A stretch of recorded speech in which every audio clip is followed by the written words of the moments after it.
Amém, estamos gravando. Glória ao Senhor. Vamos orar para nós começar a aula de hoje. Hoje, história da igreja, nós vamos comentar sobre os concílios. Existem os concílios ecumênicos e vamos falar sobre os concílios católicos. Mas, muito importante, tá bom? Oremos.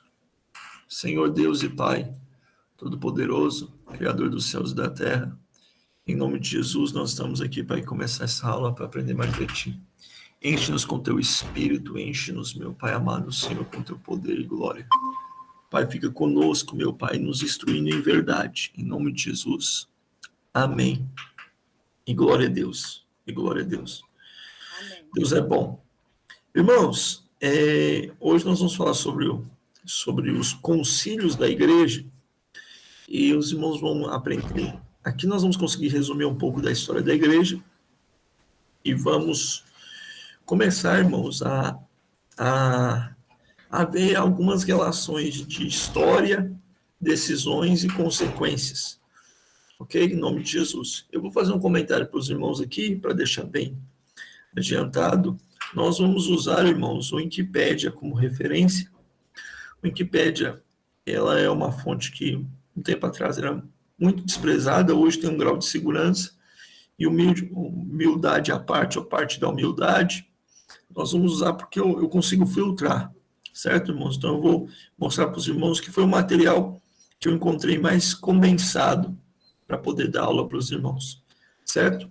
Então deixa eu compartilhar minha tela aqui. Irmãos, os irmãos sabem o que é um concílio da igreja? Os irmãos sabem me dizer o que é um concílio da igreja? Que é um concílio da igreja. Deixa eu só escorar a porta ali, porque ela tá batendo muito. Alguém sabe me dizer o que é os concílios da igreja, irmãos? O que seria um concílio da igreja?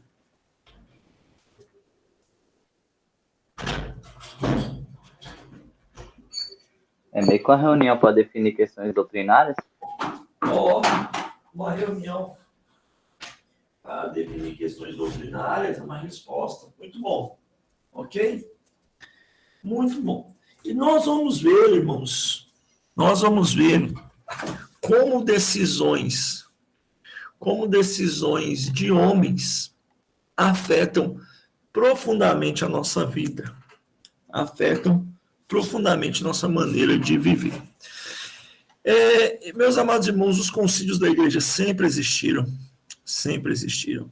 tanto na igreja católica, quanto na igreja protestante, quanto na igreja ortodoxa, quanto sempre existiu concílios. E eles são reuniões de líderes para poder decidir acerca de um tema. E eles nos impactam, irmãos, profundamente. E aqui nós vamos aprender uma coisa, irmãos. A gente tem que tomar muito cuidado como servos do Senhor, pode ser, irmão Odete, como servos do Senhor, para que as nossas consequências, nossas atitudes não dê brecha para decisões precipitadas no futuro. Então, eu mesmo hoje, como servo do Senhor na posição que estou, tem muita coisa que eu não decido, não porque vai dar problema hoje, mas eu tenho um medo muito grande dos precedentes, das brechas que podem dar no futuro. Certo, irmãos? Nós vamos ver que coisas pequenas foram desencadeando coisas maiores. Ok. Aqui, os concílios, irmãos, são divididos da seguinte forma: concílios pré-nicênicos e concílios pós-nicênicos, né, que são os concílios ecumênicos. Vamos lá. O primeiro concílio da igreja, a data aqui, irmãos, essa aqui é uma página católica, tá? Então a gente vai pegar aqui, você vai ver uns nomes aqui, mas é uma ideia muito boa. O cachorro tá latindo aí. O primeiro concílio da igreja, irmãos, foi em Jerusalém. Aqui, para puxar a brecha, diz que foi liderada por Pedro, mas na verdade quem liderou o concílio de Jerusalém? Quem foi, irmãos, que liderou o concílio de Jerusalém? Tiago. Tiago era apóstolo, irmãos? Sim ou não? Sim. Sim, Tiago era apóstolo. Mas o Tiago, aqui, irmãos, era o Tiago, irmão do Senhor. Não foi o Tiago, porque o Tiago, nessa época aqui, já estava o quê? Morto. Morto. O primeiro mártir, né? O segundo mártir, se você considerar que Estevão foi o primeiro. Então, aqui, o concílio de Jerusalém foi liderado pelo nosso irmão Tiago, e a questão era sobre a guarda da lei. Sobre a guarda da lei. Esse concílio aqui, irmãos, é o único concílio que nós temos por autoridade máxima. Nós temos aqui como autoridade máxima da igreja. Por quê? Por que esse é o único concílio que nós temos como autoridade máxima da igreja, irmãos? Alguém sabe me dizer? Está na Bíblia. Isso, oh, glória a Deus. Os outros nós usamos como um bom parâmetro. Os outros nós usamos, irmãos, como uma boa régua. Mas usamos, meus amados irmãos, não temos ele como absoluto. Tem coisa que os irmãos vão ver aqui, que assim, está na Bíblia e foi só feito para defender uma verdade bíblica. Existem outras coisas que não. Então, o primeiro concílio aconteceu aproximadamente em 49, certo? Para decidir acerca da circuncisão. E aí, irmãos, eu não consigo entender seriamente como tem pessoas que colocam pesos de lei sobre os cristãos, se o concílio de Jerusalém foi muito claro. Aos gentios fica guardado as prostituições, as carnes sufocadas, o sangue, e recomenda-se a todos não esquecer dos pobres. Então, eu acho que esses textos aí para pessoas adventistas, entre outros, acho que parece que não é explicado, certo, irmãos? É claro. Amém, irmãos? Muito bem. Aqui nós vamos ter um detalhe, irmãos. Qual que é um detalhe? Infelizmente, tem um padrão. Existe um padrão triste nos concílios. É que quando... Alguém aconteceu alguma coisa, moço? Quando a perseguição é pouca, as decisões são pequenas. Parece que quando as decisões são poucas, quando a perseguição é pouca, quando o trabalho é pouco, as decisões são pequenas. Então, por exemplo, normalmente quando você vê, irmãos, na prática, já vamos trazendo para a prática, igrejas que estão preocupadas com poucas coisas é que, na verdade, estão trabalhando pouco. Então, quando a igreja está muito preocupada com situação A e B, trivial, na verdade é que está trabalhando pouco. O segundo concílio aqui, irmãos, que nós chamamos de pré-nicênico, e eu vou explicar para os irmãos por que existe essa divisão, era um concílio para definir um tema importante. Que dia deve-se comemorar a Páscoa? Irmãos, a Páscoa judaica foi comemorada no primeiro dia do mês de Abid, certo, irmãos? Lembrando da saída do povo do Egito. Só que tinha um problema, essa data variava. E aí? Que dia devemos comemorar a Páscoa? Irmãos, por causa desse concílio aqui, definiu algo que nos ataca até hoje. Que dia que a gente comemora a Páscoa, irmãos? Que dia que a gente lembra da morte e ressurreição de Cristo no nosso calendário?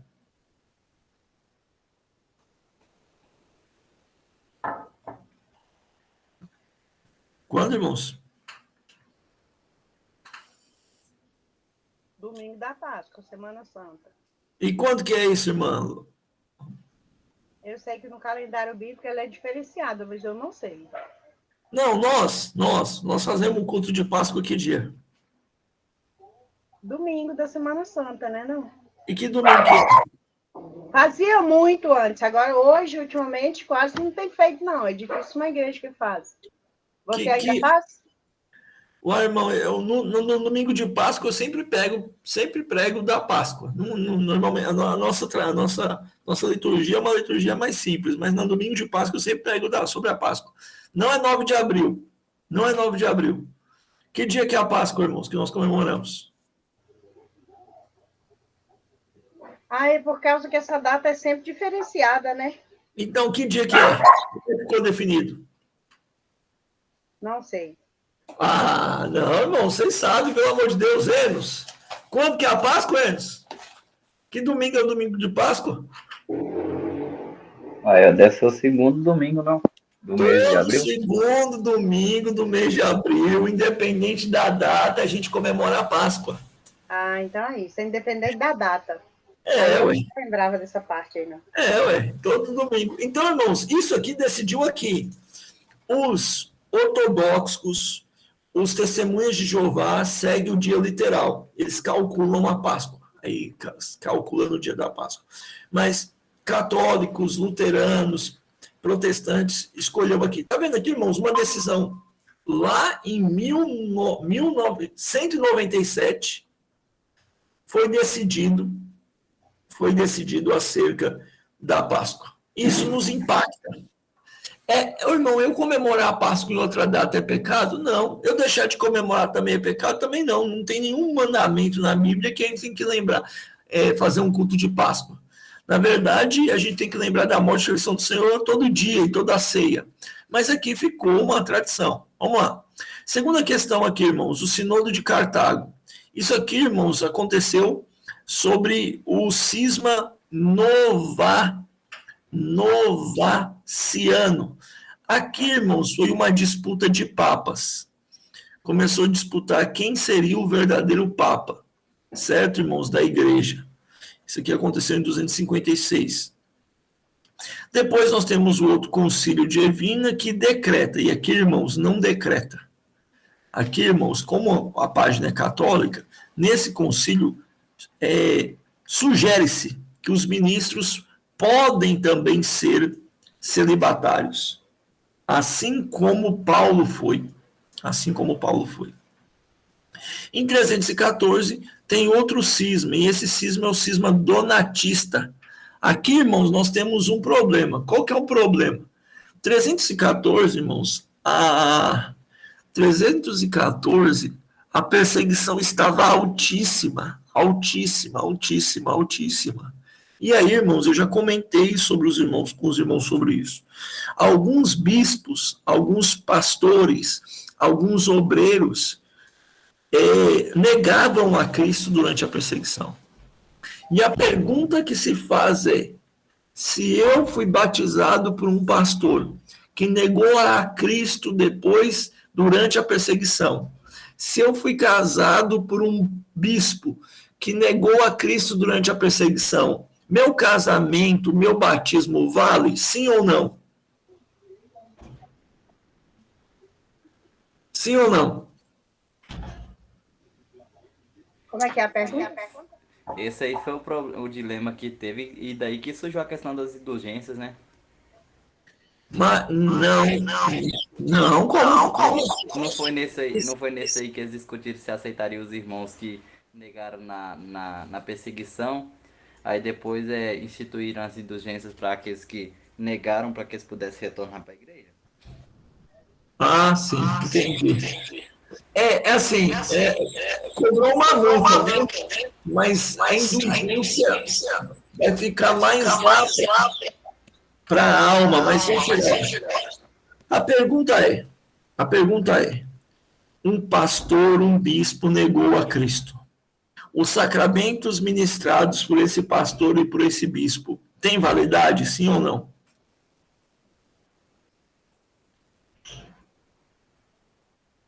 Sim ou não? Aqui disse que sim, porque os irmãos decidiram isso aqui lá em 314, mas na época tinha uma dúvida muito grande. E aqui, irmãos, veio outra pergunta. A pessoa negou a Cristo no meio da perseguição. A pessoa negou a Cristo no meio da perseguição. Ele pode voltar a participar do corpo de Cristo? Pode voltar a servir o Senhor? Pode voltar ao ministério? Aqui decidiu-se sobre isso, irmãos. Aqui começou a se decidir sobre isso. E aí hoje a gente entende, irmãos, que a pessoa pode ter fraquejado em algum momento, mas existe perdão para aqueles que retornam a Cristo. certo? Mas aqui, ó, em forte perseguição, começou a avaliar essa questão. Então aqui temos, irmãos, a questão, quando a perseguição aumentava, parece que os temas eram mais importantes. Quando a perseguição diminuía, parece que os temas eram menos importantes. Aqui nós temos o primeiro, agora aqui vamos para os concílios que nós chamamos de ecumênicos. Aqui, irmãos, nós temos o primeiro concílio. E por que, irmãos, que aqui tem um primeiro concílio? Porque esse aqui não foi somente espontâneo. Esse primeiro concílio de Nicéia, de 325, e a data varia, irmãos, ele foi ordenado pelo imperador. Nosso conhecido Constantino decretou o concílio para decidir sobre o arianismo. O arianismo, aqui está dizendo, foi uma visão cristológica, antitrinitária, sustentada pelos segularianos, presbítero de Alexandria, nos tempos da igreja primitiva, que negavam a consubstancialidade entre Deus, entre Jesus e Deus Pai.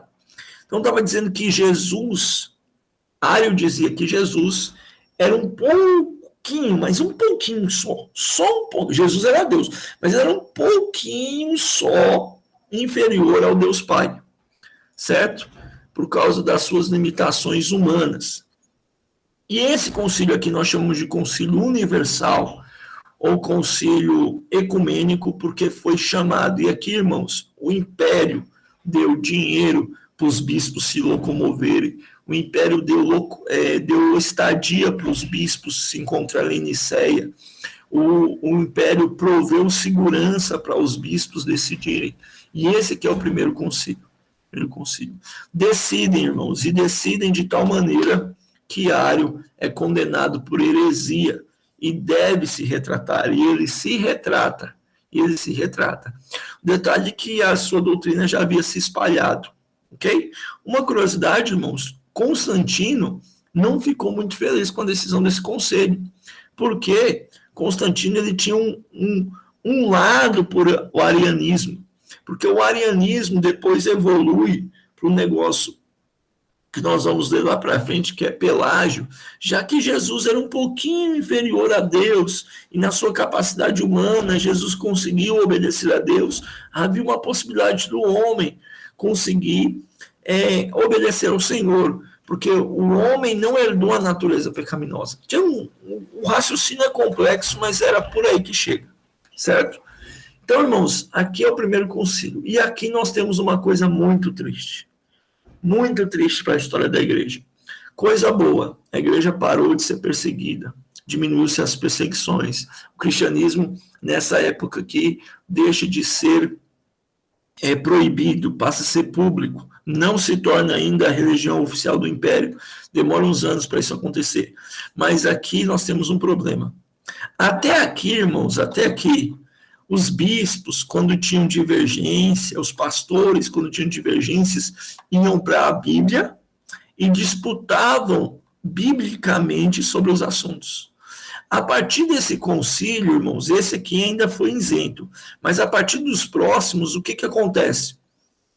Acontece que eles começaram a ver que a opinião do imperador pesava muito na decisão. Então, ao invés deles correrem atrás das escrituras, eles tentavam ganhar o favor do imperador, porque a posição imperial era a posição que favoreceria no concílio. Olha que bagunça, irmãos. Olha que bagunça. A igreja começa a ser controlada pelo Estado, depois a igreja vai ser o Estado, e aí acabou o que havia de bom. Amém, irmãos? É por isso que nós, como cristãos, não podemos aceitar, mesmo que seja bom, as leis que nos regulem acerca do nosso culto, da nossa doutrina, da nossa fé. Da mesma forma que a gente não pode aceitar leis ruins que nos atrapalhem, nós não podemos aceitar assim, nós vamos fazer um decreto para que, igual tem um decreto inútil aí, que a Bíblia o texto da Bíblia não seja alterado. né, irmãos? Aí votaram lá no Congresso Brasileiro. Oh, que bênção! Mas de qual Bíblia se está falando no credo? Qual a tradução da Bíblia? E a gente não sabe. Esse foi terrível. Então, irmãos, a gente tem que estar muito atenado para isso. Ok. Os irmãos entenderam até aqui? Então, aqui, irmãos, ó, muito bom. Nós temos decisões que nos impactam. A Páscoa nos impacta. Os sacerdotes nos impactam. Jesus é o mesmo como Deus, Deus de Deus. E aqui saiu o credo nicênico, né, que é o credo, crê em Deus Pai Todo-Poderoso, que deu seu Filho, que nasceu de Virgem Maria, que cresceu como homem, foi subjugado sob o Pôncio Pilato, que ressuscitou. Saiu o credo nicênico. Depois de alguns anos, irmãos, aqui, ó, cerca de 60 anos depois, tem outro concílio, que é o concílio de Constantinopla. Constantino, irmãos, começa a pegar um ranço de Roma e constrói uma cidade para ele. Uma cidade para ele. E nessa cidade, irmãos, ele constrói a cidade e põe o nome dele, Constantinopla. E ali se reúne o centro da igreja, certo? Estabelece o bispo de Constantinopla, que é o bispo mais importante da igreja nesse momento, e aqui vai se definir algumas coisas. O Espírito Santo é Deus de Deus mesmo? Outra questão, e aqui, irmãos, tem muitas definições católicas. A Bíblia, irmãos, não é definida nesse texto, tá? Aqui está dizendo, mas aqui a gente tem a definição dos livros e outros livros, como o próprio Jerônimo diz, de comentários. Mas a questão principal aqui, irmãos, é sobre a natureza do Espírito Santo. O Espírito Santo é Deus de Deus ou é uma força? O Espírito Santo é igualmente o Pai, o Filho, o Espírito Santo, o Pai e Filho, ou ele está aquém? Define-se aqui as naturezas do Espírito Santo. E com isso, irmãos, trabalha-se profundamente acerca da divindade de Cristo, já que Deus, Jesus, encarnou em Maria devido à obra do Espírito Santo. Obra do Espírito Santo. Ok? Muito bom. Em 431, a gente tem outro concílio. Lucas.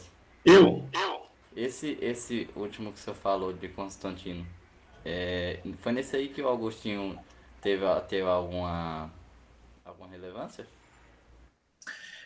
Meu irmão, eu tenho que olhar, mas pela data sim, porque é mais ou menos de 300 e Agostinho é um dos maiores teólogos da Trindade. Então faz sentido ele ter uma participação aqui. Como aí também tá sino do Dipona, eu pensei, deve ter isso, né? Sino da terra dele. Impona.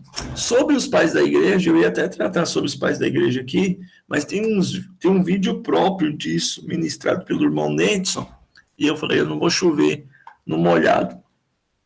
433, irmãos. 433, nós temos aqui um fato.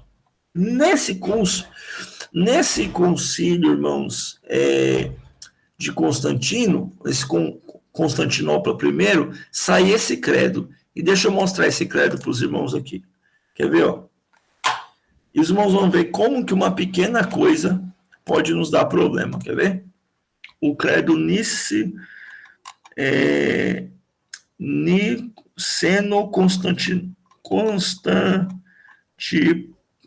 Constantipolitano. Aqui, ó. Credo nicênico. Cadê a tradução? Aqui, ó. Cremos em um só Deus, Pai de Todo-Poderoso, Criador dos céus e da terra, de todas as coisas visíveis e invisíveis. Em um só Senhor, Jesus, Filho do unigênito do Pai, gerado do Pai antes do século, gerado do Pai antes de todos os séculos dos séculos, de luz, Deus, verdadeiro Deus, gerado, não feito, como instrução de pé. Para quem foram feitas todas as coisas, o qual por nós homens e para nossa salvação desceu dos céus e se encarnou pelo Espírito Santo no seio de Virgem Maria e se fez homem. Também foi crucificado sob Pôncio Pilatos e padeceu e sepultado e ressuscitou ao terceiro dia e subiu aos céus, onde está assentado à direita do Pai. Ele virá novamente em glória para julgar os mortos. O seu reino não tem fim. Espírito Santo, Senhor de fonte de vida, que Irmãos, esse aqui, ó, no seio de Virgem Maria se fez homem, esse pedaço aqui, irmãos, se a gente for, o termo usado no grego, deixa eu ver aqui, é Maria, Mãe de Deus, certo? Esse termo usado aqui. No seio de Virgem Maria, Maria, Mãe de Deus. Só que o fato de ter escrito aqui Maria, Mãe de Deus, irmãos, não estava falando sobre a divindade de Maria, mas sobre a divindade de Jesus Cristo. Era como se fosse chover no molhado. Então, Jesus, luz de luz, Deus de Deus, verdadeiro Deus, tem a mesma substância de Deus, e foi feito todas as coisas, o qual por nós homens, para nossa salvação, desceu do céu e se encarnou pelo Espírito Santo no seio de Maria. Então, quer dizer assim, ó, Maria, Jesus é Deus, que nasceu no ventre de uma mulher, ok? Beleza. Só que o termo é filho de Deus. Ok. Filho. Maria, mãe de Deus. Bom. Isso aqui é um problema? Não. Aqui não foi um problema. Todo mundo aqui entendia tranquilamente que o Maria, mãe de Deus, não se referia à divindade de Maria, mas sim à divindade de Cristo. Ok? Beleza. Passa-se mais anos, cerca de 50 anos aqui, irmãos, aproximadamente 50 anos. Em Éfeso ocorre outro concílio. E aqui nesse concílio morre bispo. Esse concílio aqui foi embaçado, viu? Um matou o outro. O negócio aqui foi... O jogo foi tenso aqui, sabe, irmãos? O negócio ficou bonito. Os crentes não tinham paz. O que ocorre? O nestorianismo defende que Deus não é trino, que Deus veste máscaras. Então, o nestorianismo era uma doutrina contra a trindade. E, além de combater isso aqui, irmãos, aqui começa a se reforçar a ideia da divindade de Maria. Já que aqui disseram que Maria é mãe de Deus, e você só consegue gerar aquilo que você é, então Maria era divina. E aqui nós temos a primeira brecha para a adoração de Maria. E aqui tem um comentário. A Igreja da Síria não reconhece esse concílio. Os irmãos estão vendo, irmãos, como que decisões, comentários precipitados podem nos fazer, irmãos, chegar a conclusões ruins. O tempo passa e a gente vai sofrendo. O tempo passa e a gente vai tomando. Por isso que nós temos que estar, irmãos, debaixo da palavra de Deus. Se não tem base bíblica, irmãos, pode ser muito bom, pode ser muito legal, mas não deve servir de lei. Irmãos, eu faço assim, é um conselho, mas não pode servir de lei. Até aqui tranquilo, irmãos? Até aqui tranquilo? Então, nós estamos avançando em 431. E aqui, meus amados irmãos, quanto mais se avança, mais a igreja ganha poder e mais se distancia da palavra. As pessoas começam aqui, irmãos, aqui já começa a criar uma coisa perigosa. Nesse período aqui, irmãos, 400 anos, que a gente começa a dizer que as coisas começam a se escurecer na igreja, as pessoas vão mudando a concepção. E qual que é a concepção? A Bíblia manda na igreja. A Bíblia manda na igreja. A partir de agora, irmãos, vai ter uma mudança substancial. A igreja manda na Bíblia. Uma diferença, irmãos, entre um protestante e um católico, todas as diferenças que você pode pensar, irmãos, mas a diferença substancial é uma. Um protestante acredita que a igreja é escrava da Bíblia. Um protestante acredita que a igreja é uma escrava da Bíblia. Um católico acredita, um romanista acredita que a Bíblia é escrava da igreja. O que isso quer dizer? Um protestante diz, nós só podemos fazer o que a Bíblia diz. Ok? Um católico diz, a Bíblia deve ser obedecida de acordo com o que a tradição diz. É por isso, irmãos, que quando a gente vai pregar para um católico, claro que tem que mostrar os textos bíblicos para que os olhos dele se abram. Mas quando a gente vai pregar para um católico, você tem que entender que quando você diz, olha, tal versículo diz, tem pouco peso, porque o que pesa mesmo são os documentos eclesiásticos, em nível de igualdade. Os irmãos estão entendendo? Então, por isso que fica assim, mas meu Deus, está na Bíblia, eles leem, não entendem. O diabo cegou o entendimento. Lê, entende, mas tem um comentário, tem uma lei, entendeu, irmãos? E isso faz com que eles tenham dificuldade para ver a luz. Tranquilo? Olha aqui. Depois temos o primeiro concílio da Capadócia. Esse Papa Leão, irmãos, depois vocês leem, esse aqui é psicopata. O Papa tinha um exército, o Papa tem chance de... Tem acusações de homicídio, o negócio é embaçado. Condena o monofismo, que é uma doutrina contra a trindade também, de Deus ser um, só um mesmo, de tempos diferentes. Reconhece o dogma das duas naturezas perfeitas de Cristo. É escrita a Carta Magna Toma Flaviano pelo Papa Leão. As igrejas não reconhecem esse concílio. Aqui, irmãos, começa a se formar o início de uma divisão. Por quê? Com o Império Romano ruindo, irmãos, os imperadores começaram a se concentrar em Constantinopla. E aí começaram a abandonar o lado romano na coisa. E aí o Papa que estava em Roma começa a ter um poder de imperador. E esse poder de imperador começa a conflitar com o poder imperial de Constantinopla. Então, por isso que as igrejas ortodoxas começam a desrespeitar alguns concílios. Vamos lá. 553, irmãos. 553. Nós temos aqui outro concílio que condena Orígenes, Orígenes Cesaneta, e aqui, irmãos, o que acontece com Orígenes aqui? Ele é condenado, depois lá na frente ele é descondenado, e a gente começa a ter problemas de salvação aqui, e a igreja começa a tomar um caminho bem complicado. Aqui são as 3 fases da igreja capadócia, e aqui, irmãos, começa a ter uma briga política. Por quê? Nós temos bispos romanos, temos bispos constantinoplenses, ou de Constantinopla, e temos bispos africanos que ficam na Síria e no Egito. E eles começam a disputar pelo poder. Quem consegue a cátedra de Constantinopla tem mais poder.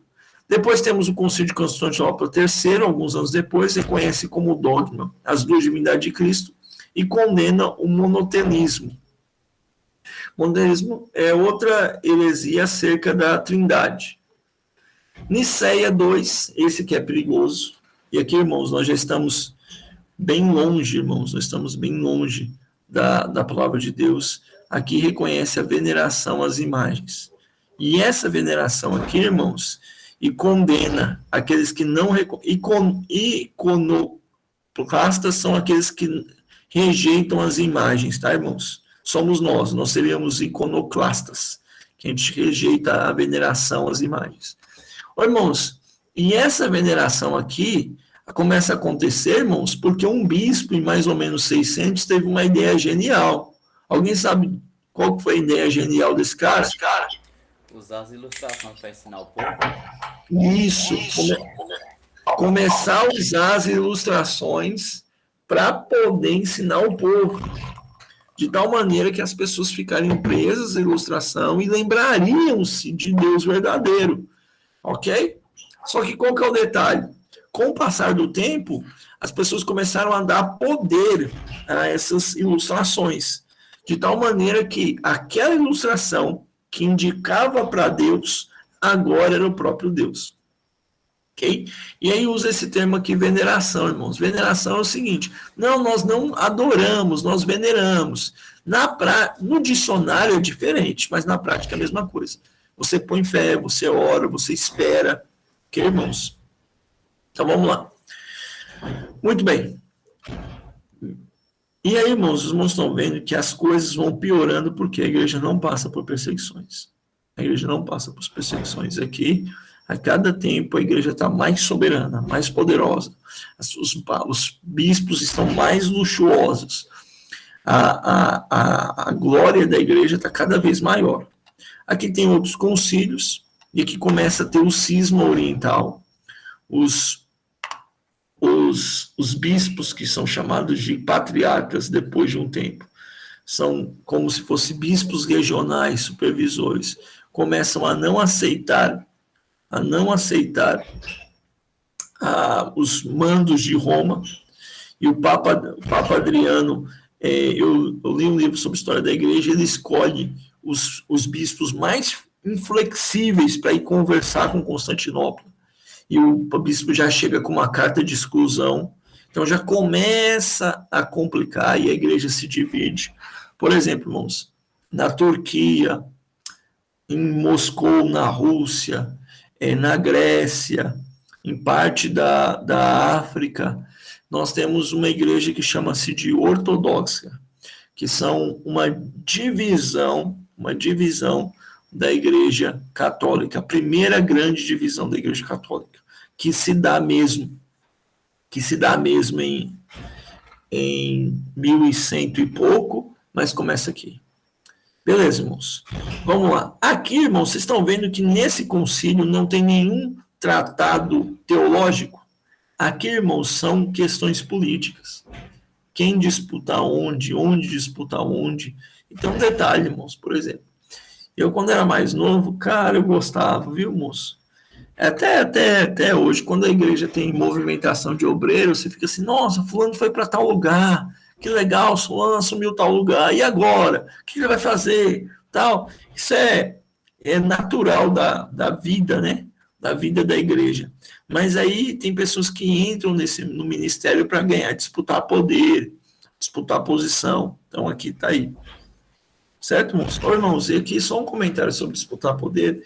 Existem pessoas que querem ser, assim, um nível de santidade que a Bíblia não dá. Uma vez eu conversando com o irmão, eu falei assim, eu não estou aqui por cargo, eu não estou aqui por liderança, eu não estou aqui por nada.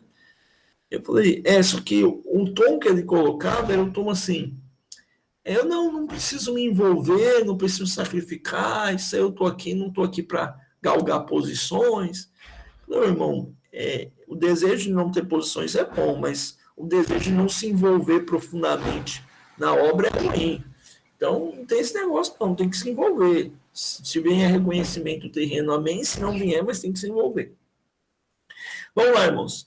No primeiro Tratado de Latrão, em 1123, nós temos um problema. Qual que é o problema aqui? Aqui é onde começa-se a Idade das Trevas, ou está no ápice da Idade das Trevas, da Idade Média. E aqui, irmãos, esse Papa aqui tem uma sacada muito inteligente. Irmãos, a vida espiritual é terrena, a vida espiritual, irmãos, ela é passageira ou eterna?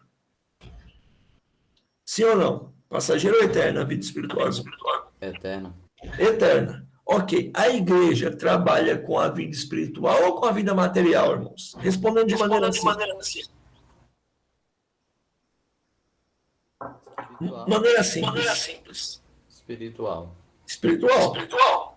Já que a igreja, o raciocínio, já que a igreja trabalha com a vida espiritual e a vida espiritual é eterna, o poder da igreja é eterno. Dá para aceitar, pastor. E já que o poder da igreja é eterno, o poder da igreja está acima de qualquer poder mundano. Aqui tem o poder de investidura da igreja. Aqui, irmãos, que os concílios começam a ser tratados como força de Bíblia. Aqui vai se concentrando cada vez mais poder no Papa. Por conta desse poder, irmãos, tem outro concílio de Latrão, define-se que os celibatários, os padres não devem se casar, desprezando um monte de texto bíblico, certo? E também tem um detalhe, irmãos, começa a se surgir os antipapas. Calma aí, Anos, eu vou deixar você falar. O que são os antipapas? São tipo a oposição. a oposição ao Papa. Nesses momentos, nós temos 2 papas. Então, aqui tem Anacleto, que é Papa, e Inocêncio, que é Papa. Fala, Enos. Eu ia perguntar, provavelmente foi nesse período aí que surgiu aquela diferenciação pesada entre o sacro e o profano, né? Que até proibia as pessoas se aproximar de determinada parte da igreja, que era a parte sagrada, e tinha a parte que era dos profanos, que não eram os papas, os padres.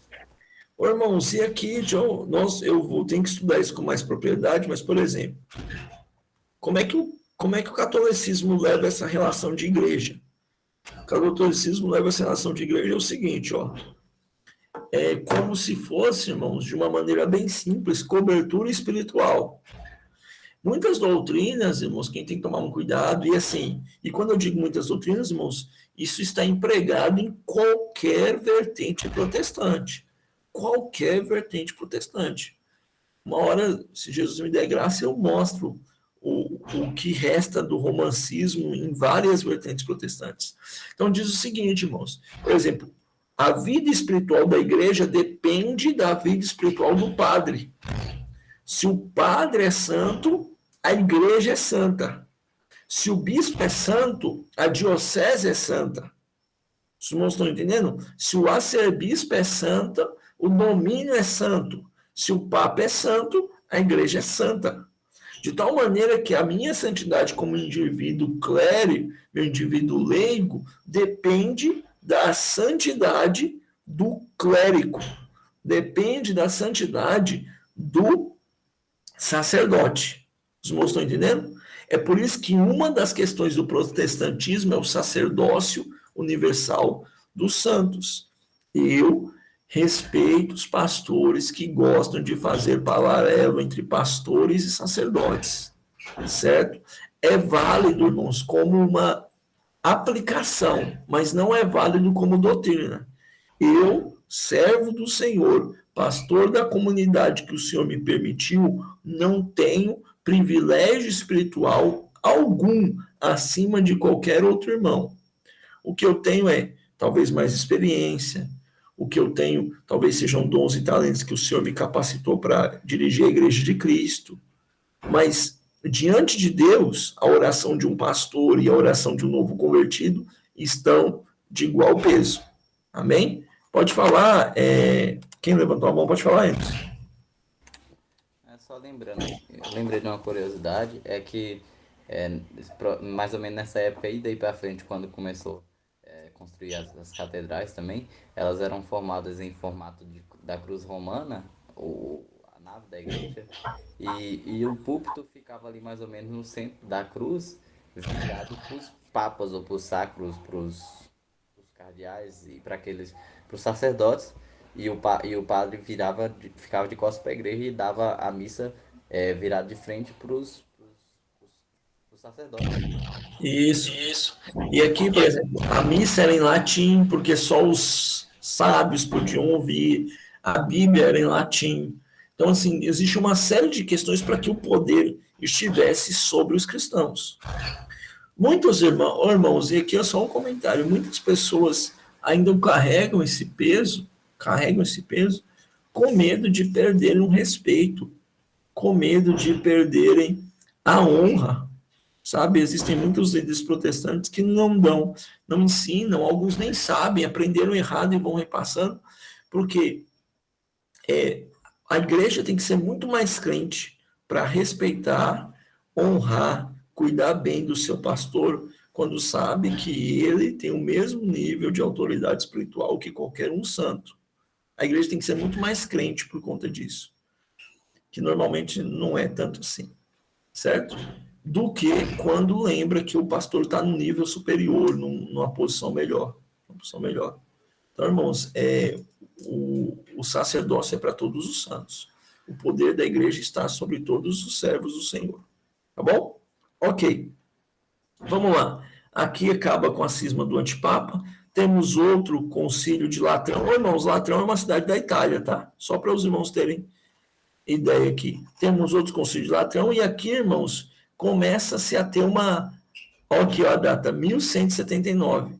aqui nós começamos a ter uns problemas. Qual que é o problema? O primeiro problema, irmãos, o papado estava meio bagunçado. Essa época que o papado vai de mal a pior. Então, decidiram que tinha que ter maioria para poder ser papa. Então, aqui é uma maioria qualificada, certo? Tinha que alcançar 2/3 do papado, 2/3 dos bispos, tá, irmãos? E hoje é assim, tá? Hoje é essa lei. E o bispo tem que ter acima de 30 anos. A diferença, irmãos, é que hoje em dia os bispos não votam no papa. Quem vota no papa são os cardeais. Cardeais. Quem escolhe os cardeais? Papa. O papa escolhe os cardeais. Eu acredito que nós veremos em breve, infelizmente, outro papa, porque o Papa Francisco já é de idade. Quem levantou a mão aí? Fala, Enos. Qual a função do cardeal? Eu não sei nada sobre o cardeal. A função do cardeal, vamos lá. Como é que eu explico para você? Vamos resumir. A Igreja Católica, espiritualmente falando, tem só 3 níveis. Espiritualmente falando, a Igreja só tem 3 níveis. Você é padre, bispo e papa. Padre, bispo e papa. Certo? Ok? É tanto que o papa, ele é o bispo de Roma. O papa é o bispo de Roma. Uma curiosidade. Um bispo não tem poder sobre outro bispo. Um bispo não tem poder sobre outro bispo. Os bispos são independentes. É tanto que na última campanha da fraternidade, que a campanha da fraternidade foi, a CNBB falou sobre diversidade, todo tipo de amor. O bispo militar, que é o bispo que cuida da capelania militar, falou que está fora. Então, os bispos são autônomos. Tá? É só uma outra curiosidade, um bispo, para visitar outra cidade, tem que pedir autorização para o bispo presente.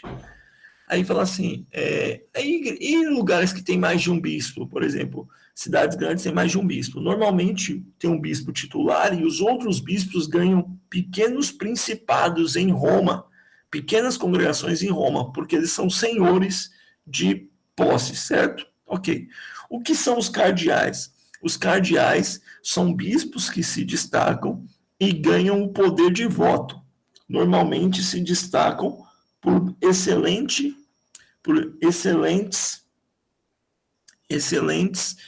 administrações. Então, por exemplo, no Brasil nós temos alguns cardeais, né? Eu acho que uns 5 cardeais, 5 ou 6 cardeais, tem alguns cardeais eméritos que aposentaram. Então, os cardeais é o posto superior ao bispo, que se destaca espiritualmente, mas é uma posição política. Então, ele tem um poder de voto acerca. Moço, mas vem tu aqui, moço. Bateu a porta aqui. Acerca do Papa. Eles que votam acerca do Papa. Certo? Amém? Normalmente chega muito velho ao cardeonato.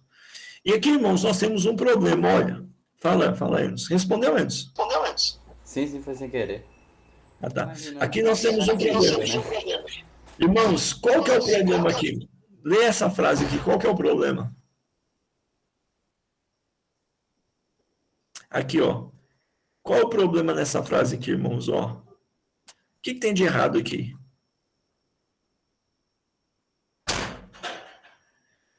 que tem de errado aqui, irmãos?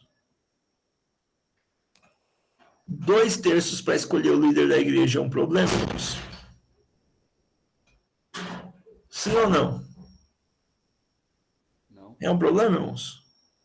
Se a gente decidir na nossa igreja que o pastor da igreja deve ser decidido por 66% dos crentes, é um problema?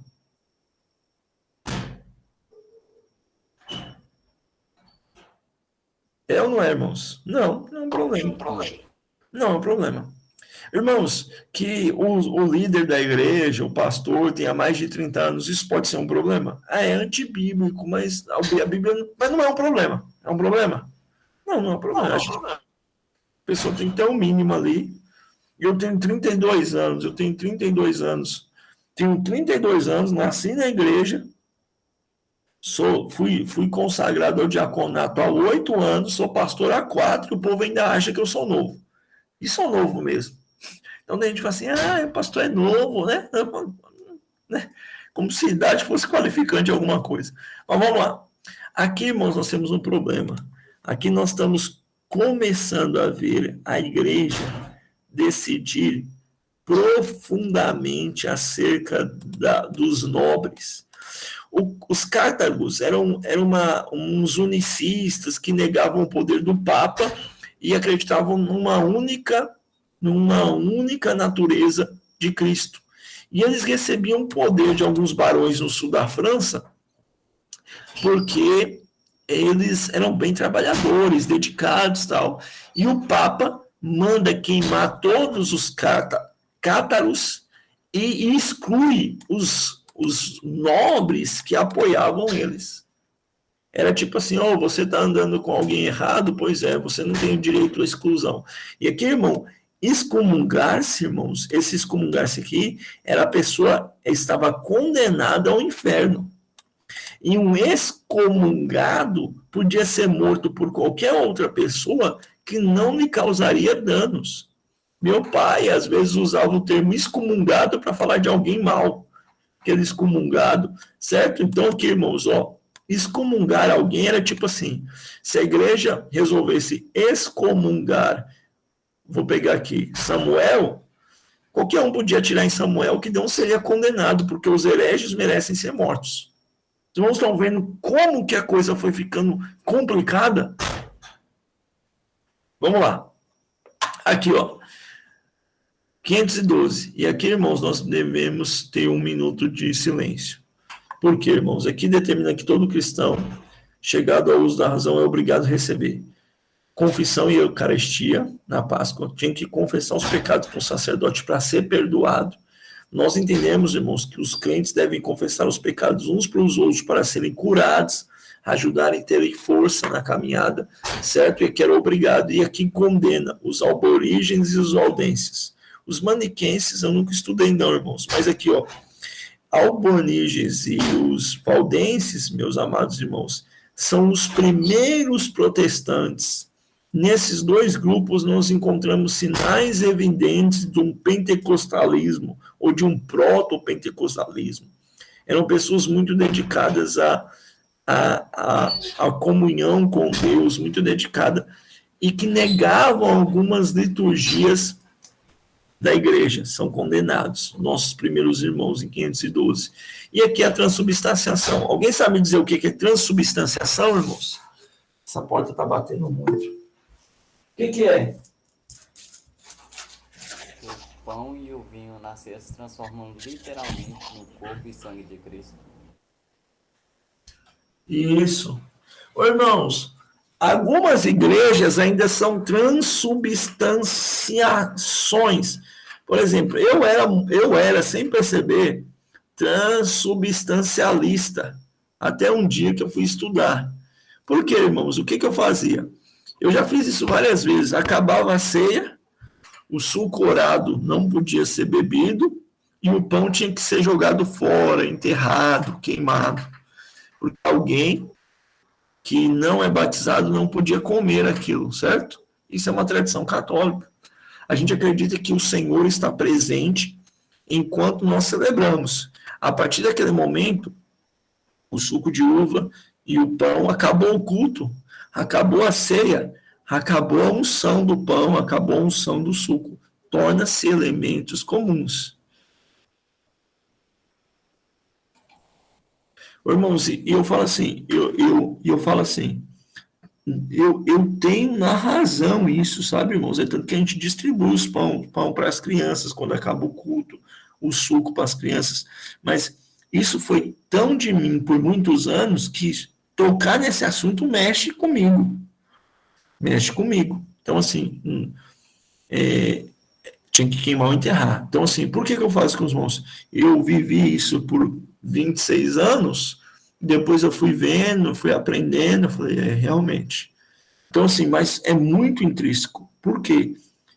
Quando eu falo, é antinatural para mim falar isso. Porque eu fui convertido na mente, Mas o meu coração ainda não se converteu para isso, mesmo que eu obedeça a palavra de Deus. Não estão entendendo o que eu estou querendo dizer?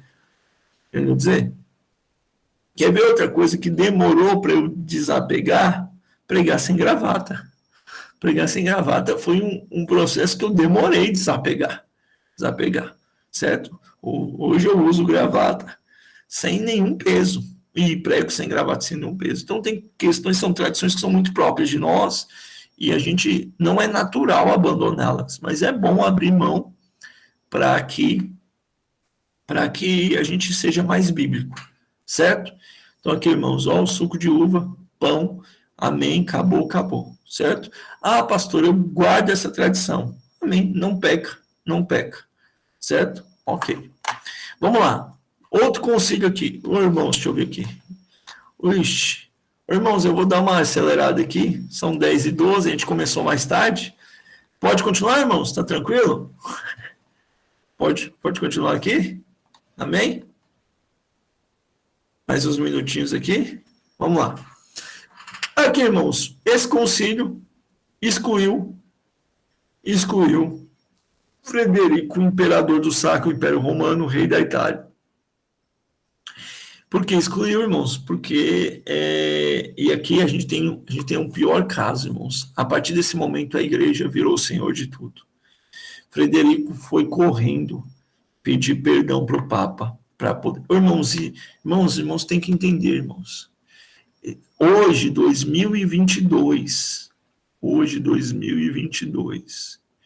que nós temos tanta informação, tem pessoas que têm medo da maldição de pastores, irmãos. Imagina em 1200 e pouco, que não tinha informação nenhuma, que o povo era quase tudo analfabeto, irmãos. A pessoa ser excomungada da igreja era o fim, inferno, acabou, ok? 2074, outro concílio de Leão, nós temos o que, irmãos? A tentativa de reconciliar com a igreja ortodoxa, isso que não dá certo. A primeira cruzada, e nós temos, irmãos, uma instituição do purgatório. E o purgatório, irmãos, quem escreveu primeiro sobre o purgatório foi o nosso querido irmão Agostinho de Hipona, lá em 480, e a ideia foi sendo amadurecida até chegar aqui, irmãos, o purgatório. O estado intermediário de purgação. Esse estado intermediário faz com que as pessoas tenham que purgar os seus pecados não veniais. Pecados não veniais são pecados que são passíveis de perdão. Muito bem. Vamos lá. Aqui, irmãos, nós temos em 33 e alguns anos depois a supressão dos templários. Discute-se a questão dos bordéis, essa aqui eu não sabia. Qual é a questão da prostituição em Roma, e o primeiro arcebispo em Pequim, certo? A missão de Pequim. O arcebispo é o chefe dos bispos. Vamos lá. Em 74, irmãos, olha, em 400, olha que coisa boa sim. Começa-se a ter... Aqui acaba-se totalmente a igreja. E aqui, irmãos, começa a ver os primeiros reformadores. John Clive traduz a Bíblia. John Hus prega contra o Papa. Jerônimo de Praga, ele é discípulo de Clive e faz uma reforma. E são todos mortos. 31 para 34, irmãos. Define-se o poder romano. Encontra-se cartas dizendo que o imperador deixou todo o poder para o Papa, todas falsas, e a igreja se torna universal. E o poder é certo com o perdão do Papa. Em 512, a gente começa a ter o concílio cismático e do conciliarismo, e começa a reforma da igreja. Oh, glória ao nome do Senhor Jesus, que é uma resposta ao que o Martinho Lutero começou, certo, irmãos? E aqui tem um detalhe, viu, meus amados irmãos? Aqui, esse concílio. Um amigo, o meu primo postou uma coisa, diz que é protestante e não sabe o que é o concílio de Trento. Concílio de Trento, irmãos, é um concílio posterior também da reforma da igreja. E ele é causado por causa do protestantismo e diz que a igreja católica tem uns 7 sacramentos. 7 sacramentos é o casamento, a crisma, os casamentos, batismo, crisma, confissão, os outros eu não lembro, tá bom? E que a Bíblia tem que ser realmente no latim. Irmãos, a igreja protestante tem quantos sacramentos, irmãos? A igreja protestante tem quantos sacramentos? Fala aí, nos. 2, batismo e ceia. Batismo e ceia, pronto, que nós chamamos de ordenanças, tá? E aqui, irmãos, nesse concílio aqui, esse concílio não é revogado. Nesse concílio, qualquer um protestante é herege, certo, irmãos? Segundo os documentos papais, um protestante é condenado ao inferno. Olha que beleza. Oh, Jesus Cristo. Não, irmãos, o Papa decretou que aqueles que não estão debaixo da Santa Igreja, mãe de todos, é condenado ao inferno. E aqui, irmãos, nós temos os modernos, tá? Os concílios modernos. Aqui é o Concílio do Vaticano I, que trata sobre o racionalismo, naturalismo, o primado do Papa, a infiabilidade papal, os papas não erram. Nós temos outro concílio aqui no Vaticano II, irmãos. Esse concílio começa a ter um monte de legislações acerca dos leigos, acerca da missa, e aí acaba-se os concílios, certo, irmãos? Acaba-se os concílios. Houve um concílio famoso atualmente, olha que beleza, como a Igreja Católica está importante. Houve o Sinodo da Amazônia, alguém já ouviu falar sobre o Sinodo da Amazônia?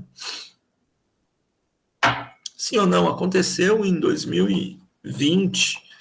Era para definir, que a igreja queria definir sobre como o Brasil estava cuidando do meio ambiente, sobre a ordenação de mulheres ao sacerdócio, entre outras questões, certo?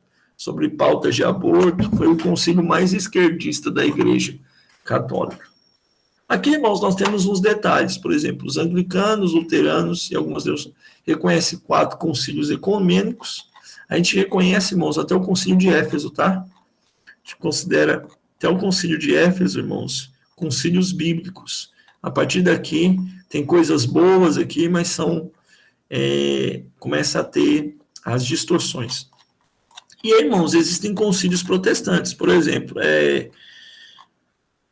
quais são os concílios protestantes? Alguns concílios protestantes famosos. Deus. Westminster. Como é que chama, gente? Westminster. A Confissão de Westminster. A Confissão de Dolos. A Confissão de... Algumas confissões que apareceram na Reforma são fato de concílios, irmãos. Só que diferente do que os calvinistas querem te ensinar, que as confissões, irmãos, não são bíblicas, tá? As confissões não têm poder de Bíblia, as confissões são síntese do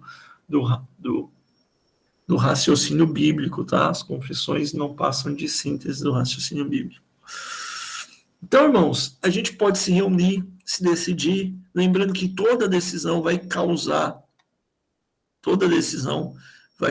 irmãos, vai ressoar sobre importâncias, mudanças e decisões acerca da igreja. A gente tem que tomar muito cuidado, irmãos, e por isso que a gente tem que estar sempre preso, amarrado à Bíblia, sempre preso, amarrado à palavra de Deus, para que as nossas decisões sejam cada vez mais bíblicas, para que não demos brecha para as coisas do mundo. Amém, meus amados irmãos? Bem, alguma informação que os irmãos querem perguntar, acrescentar, alguma coisa que os irmãos julgam comentar?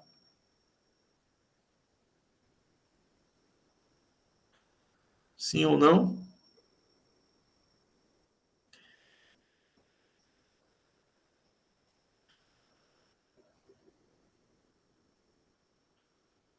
Bem?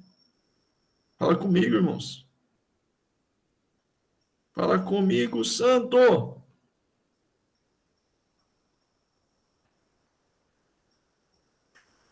Acabei de ser incluído num grupo Ai, Jesus Cristo. Amém. Glória a Deus. Meus amados irmãos, nós encerramos a matéria de História da Igreja. Próxima matéria, se eu não me engano, é apologética.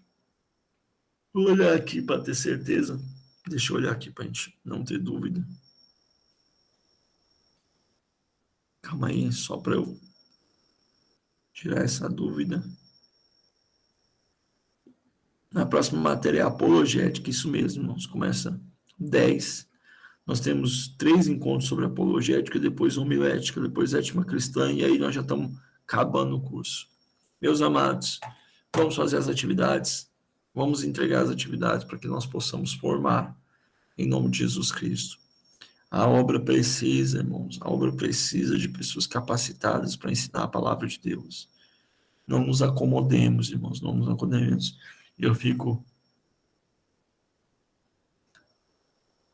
Sim, irmã. Eu fico assim... tem um ditado que se não tiver pronto, não envia. É melhor não enviar se não estiver pronto. E eu fico olhando assim e falo, Deus, as pessoas precisam se capacitar para poder melhor servir. Então, em nome de Jesus, irmãos, vamos pôr a nossa vida em ordem, vamos fazer as atividades, vamos estudar profundamente a palavra de Deus, não se embaraçem, estudar profundamente a palavra do Senhor. Amém? Glória a Deus. Peço que os irmãos não esqueçam de orar por mim, pela minha esposa, pelos meus filhos, pela minha casa. Sou carente da oração dos irmãos. Bem carente. Amém? Glória a Deus. Glória a Deus. Glória a Deus. Então, só nos resta agradecer a Deus por essa aula.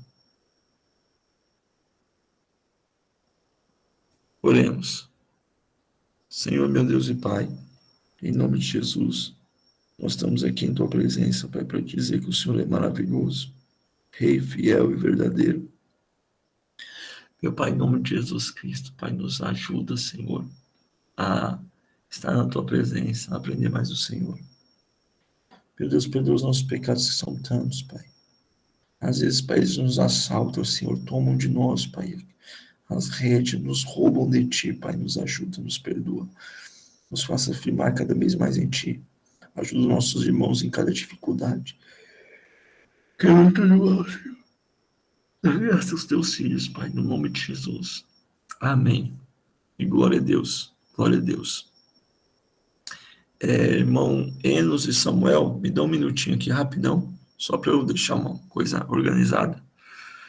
Organizada? Como Jesus. Glória a Deus. Irmã Maria Odete, Deus abençoe muito, viu? Ricamente, senhora, em nome do Senhor.